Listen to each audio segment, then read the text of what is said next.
Ketua DPP Bidang BPOKK Partai Demokrat Herman Khairun menyampaikan pihaknya akan menjalin koalisi baru dalam waktu dekat dengan partai politik lainnya.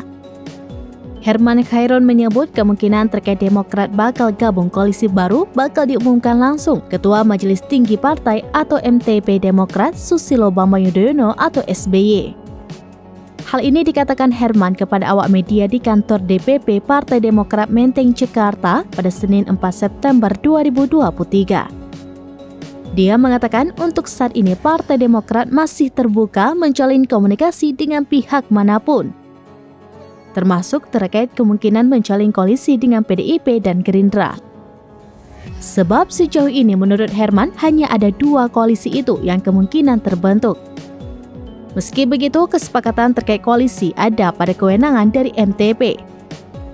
Herman menyatakan Demokrat akan terbuka untuk pihak manapun guna membahas rencana koalisi baru.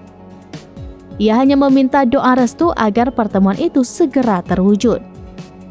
Akhirnya, Nasdem dan PKB pun telah resmi mendeklarasikan Anies dan Muhaimin Iskandar sebagai baca pres dan bakal calon wakil presiden atau bacawa pres di Hotel Majapahit, Surabaya, Jawa Timur pada Sabtu 1 September 2023. Kemudian Ketua DPP PDIP Said Abdullah mengatakan bahwa Megawati terbuka jika Demokrat ingin bergabung ke barisan pendukung baca presnya Ganjar Pranowo.